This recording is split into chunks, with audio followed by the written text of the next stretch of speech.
Alors, la deuxième.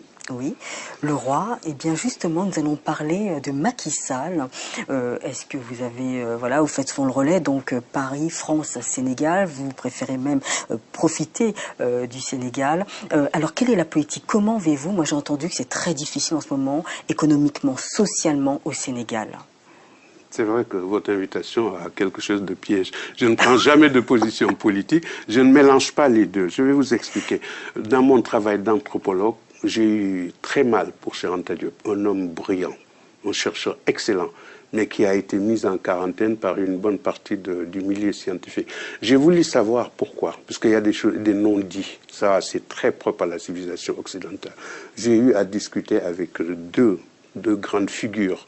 Celui qui m'a servi de directeur de thèse, malgré son âge avancé, le professeur Claude Lévi-Strauss, oui. Et Yves Coppens, mon collègue paléoanthropologue, oui. Yves Coppens. Pourquoi? Eh bien, ces hommes avaient la même admiration pour Cheikh Anta Diop. Mais il y a des chercheurs, c'est propre à l'Afrique, puisque c'est un continent qui a été dominé.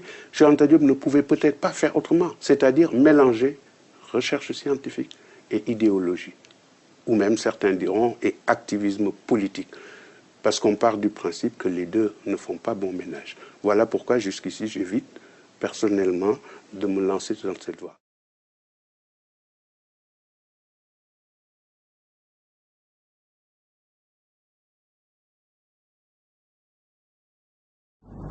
Quand est-ce que les Blancs vous reconnaîtront-ils?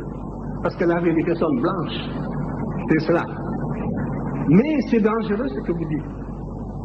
Parce que si réellement l'égalité intellectuelle est tangible, l'Afrique devrait, sur des thèmes controversés, être capable d'accéder à la vérité par sa propre investigation intellectuelle, se maintenir à cette vérité jusqu'à ce que l'humanité sache que l'Afrique ne sera plus frustrée, que les idéologues perdront leur temps, parce qu'ils ont rencontré des intelligences égales qui peuvent leur tenir tête sur le plan de la recherche de la vérité. Mais l'adversité est plus grave que ça. Il faut savoir que l'adversaire vous tue intellectuellement. Il vous tue moralement avant de vous tuer physiquement. Mais c'est de cette manière que l'on a supprimé des groupes entiers. On vous nie en tant qu'être moral. On vous nie en tant qu'être culturel. On ferme les yeux, on ne voit pas les évidences. On compte sur votre complexe, sur votre aliénation, sur le conditionnement, les réflexes de subordination et sur tant de facteurs de ce genre. Et les appuis que vous cherchez, vous ne les aurez pas. Parce que c'est un monde, c'est un univers d'idéologues que vous aurez en face de vous. Et vous croyez que si la vérité était palpable, on l'accepterait. Je suis revenu de ces illusions. Regardez la deuxième partie, justement, d'antériorité, où j'ai répondu aux critiques. J'ai dû même ménager des intellectuels de gauche qui avaient un peu servi l'Afrique. Je pouvais les scier en deux, comme on dit. Et ils ont vu que je me suis arrêté à mi-chemin dans mon argumentation parce que c'était catastrophique. Et ainsi de suite. Alors donc ici le poids des arguments c'est du côté africain. Je regrette.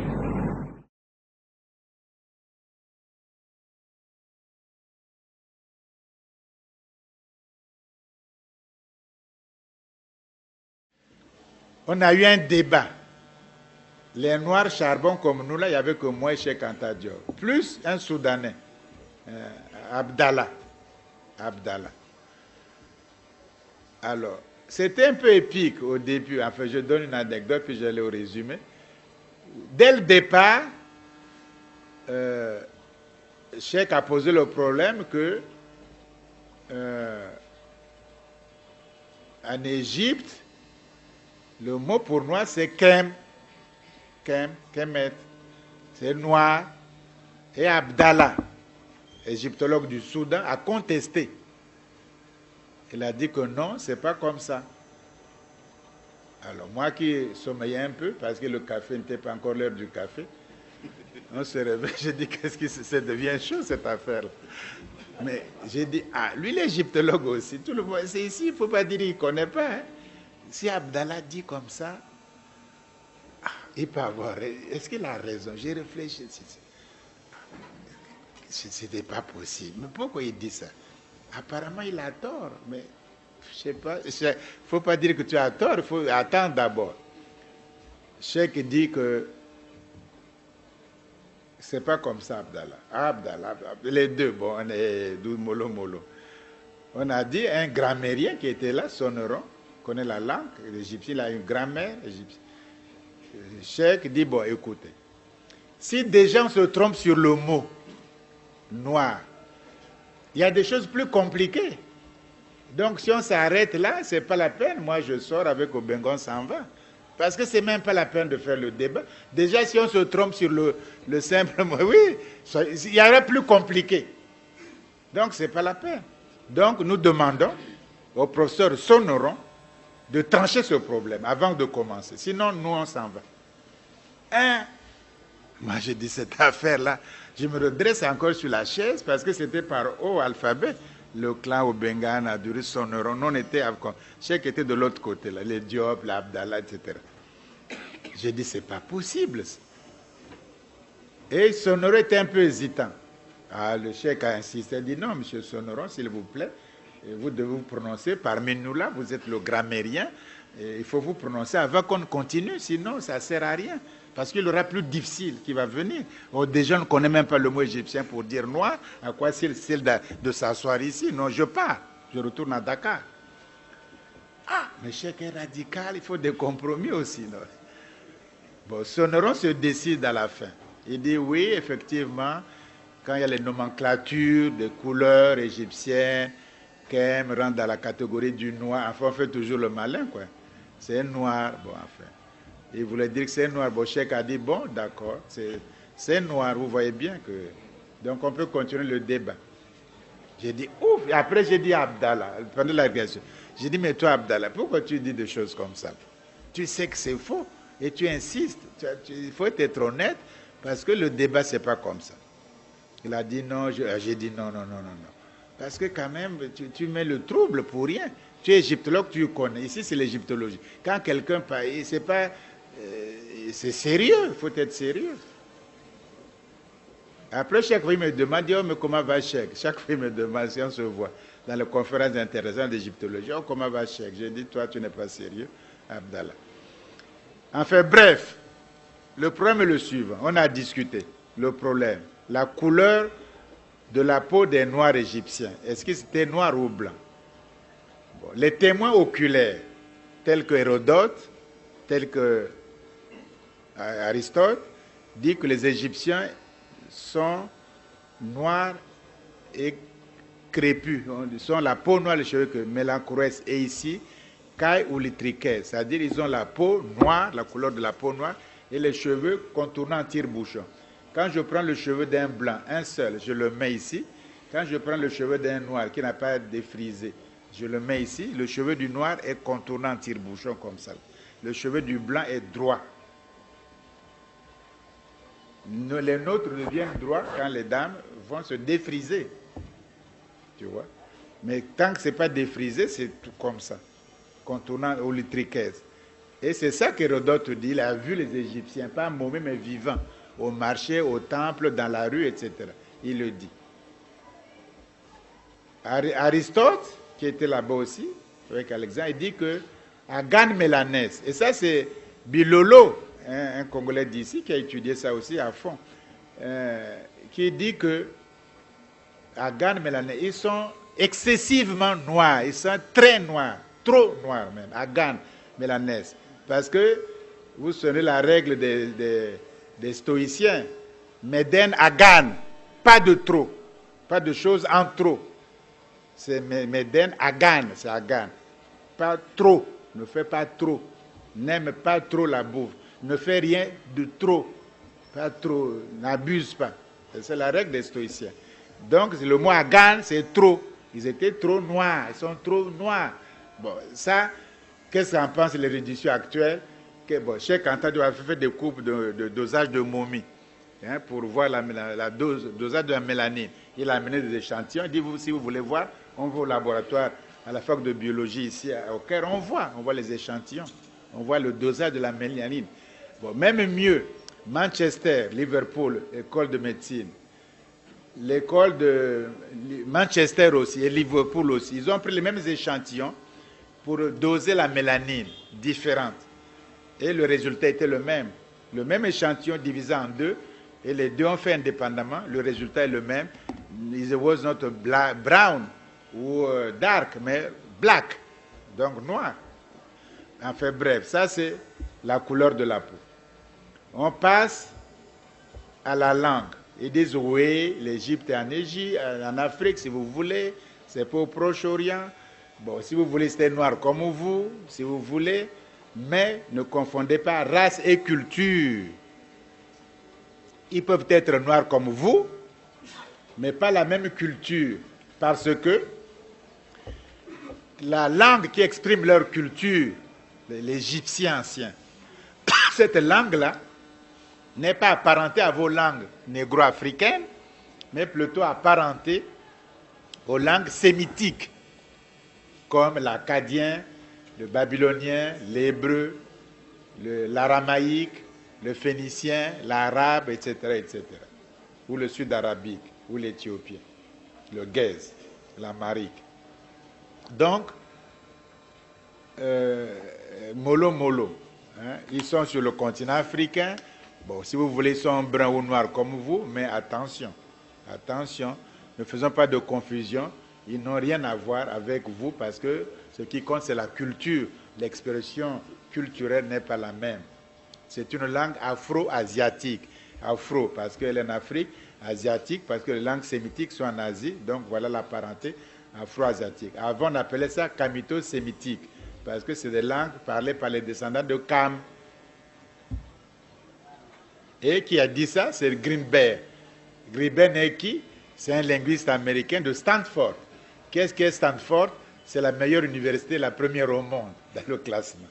Donc quand même un gars de Stanford, hein, la première université cotée parmi les listes des meilleures universités au monde, en tête vient Stanford. Même les USL sont troisième. Berkeley, Princeton est deuxième.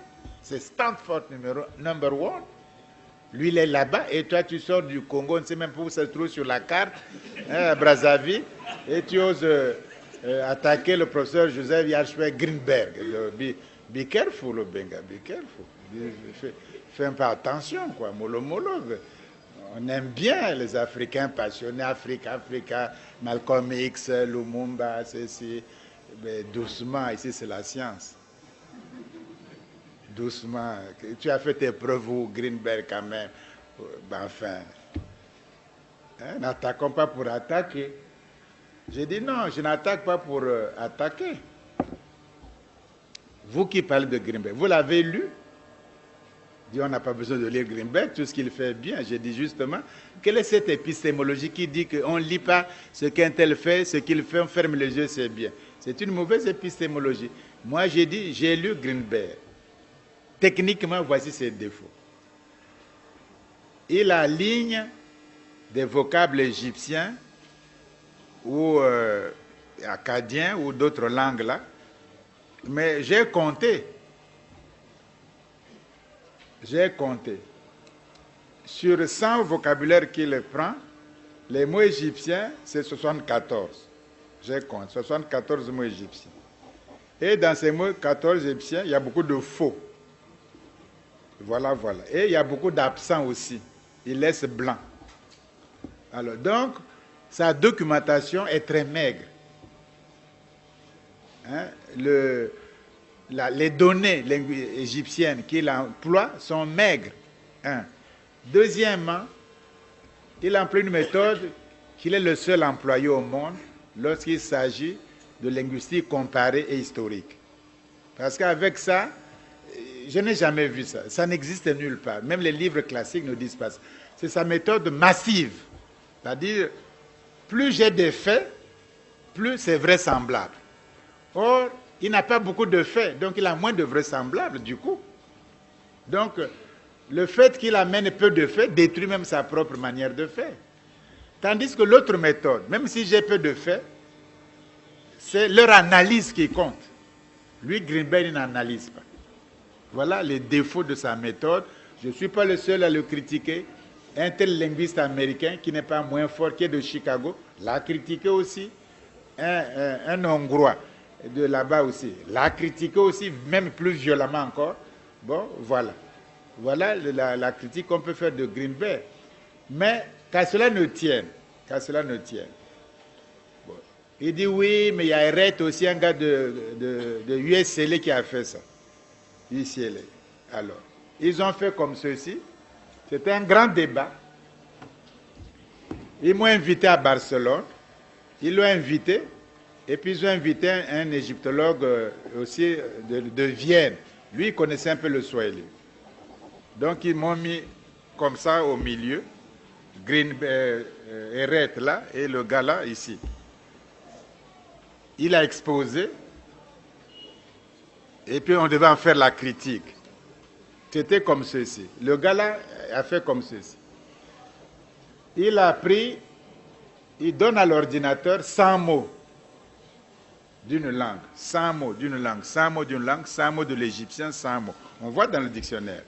Après, il construit un ancêtre commun prédialectal, lui-même.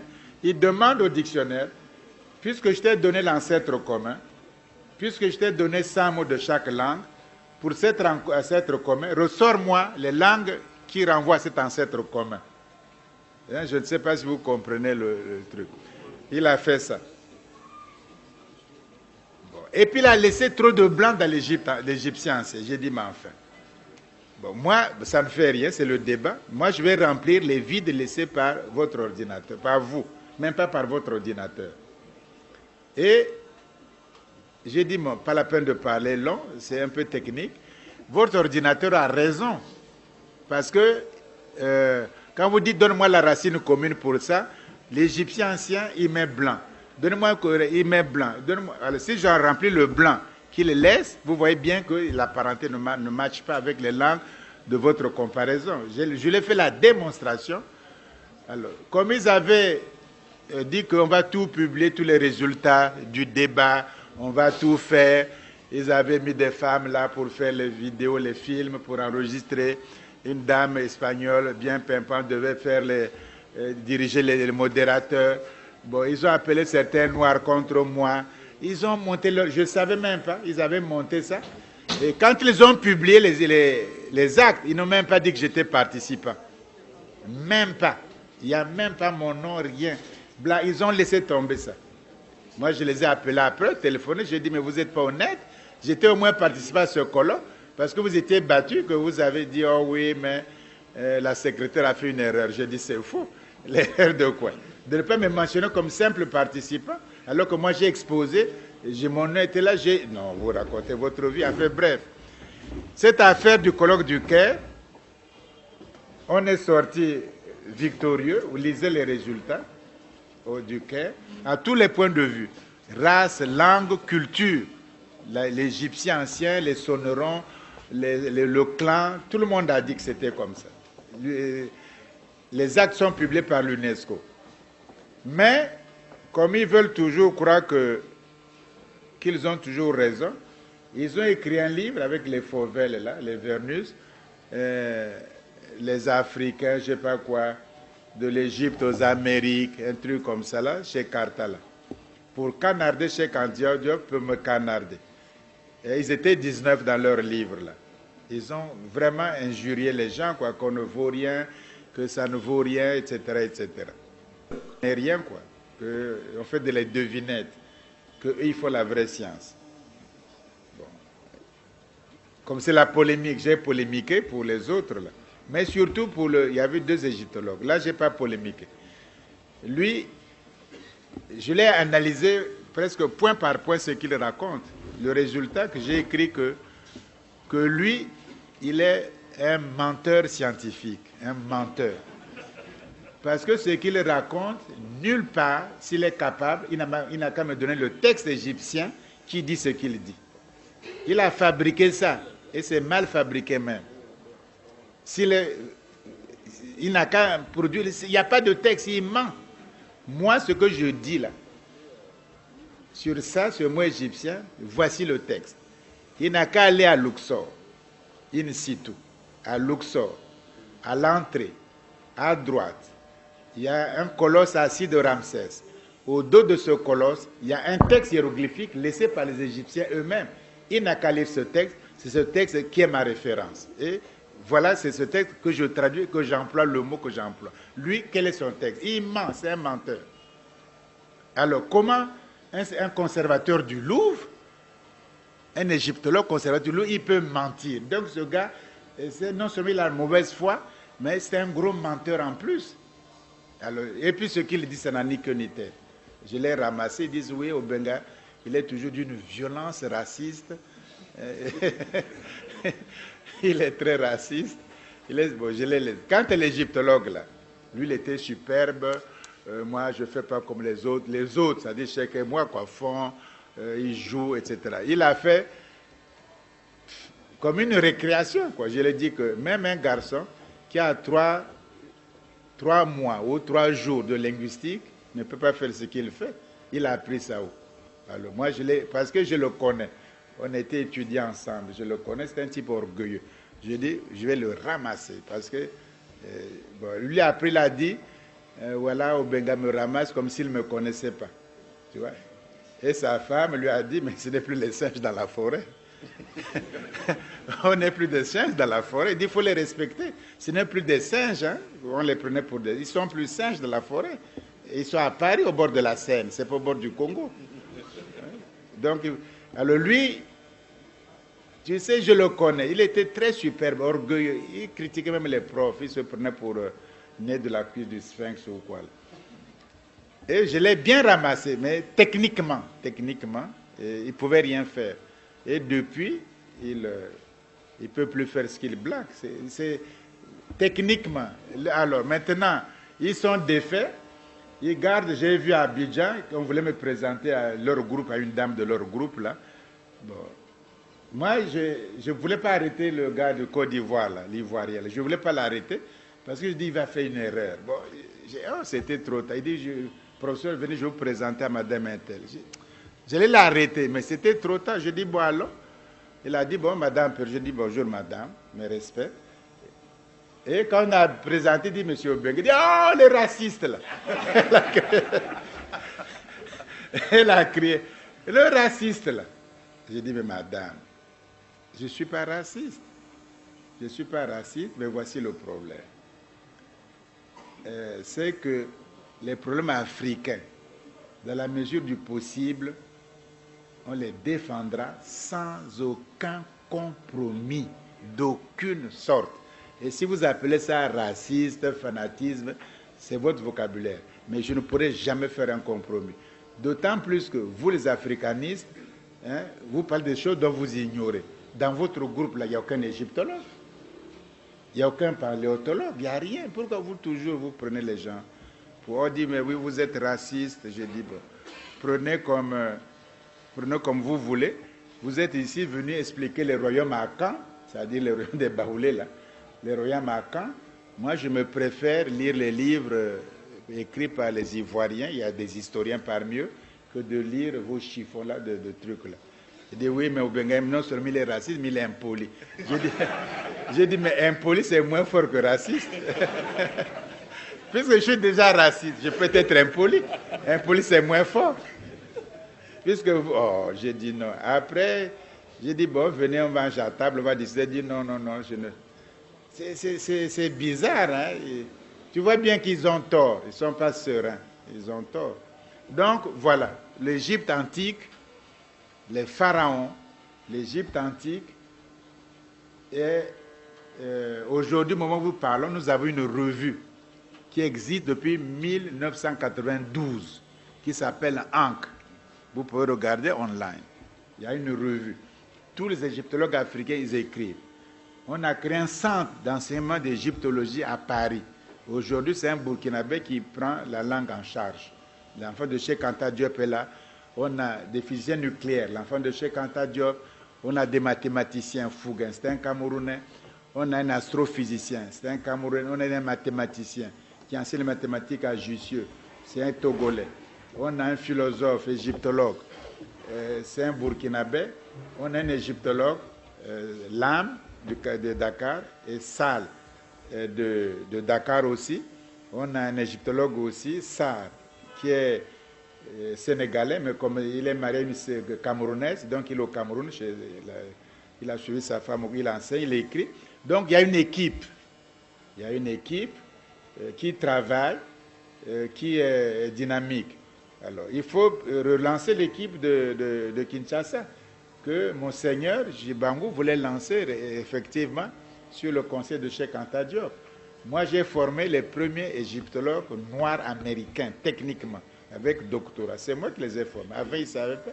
Ils faisaient l'émotion comme ça, nigru, mais j'ai formé techniquement. Et il est devenu membre de la Société des égyptologues américains. Donc, il est le seul noir là-bas. Et on lui dit, mais habituellement, on connaît le cursus des gens, mais toi, tu as appris ça où? Parce que c'est quand même étonnant. On a vu, on ne connaît pas ton cursus, mais tu connais comme nous, mais tu as appris ça où? Il a dit, mais j'ai appris avec le professeur Obeng. Il dit, oh, yes. Lui, là, on le connaît, yes. Il vit encore, il dit, oui, il est encore un peu solide. J'ai dit, ils peuvent attendre. Hein. C'est pas demain. On a des docteurs africains maintenant. Ils peuvent voir nos cœurs, ils peuvent voir nos artères. Et tout. On tient encore le coup.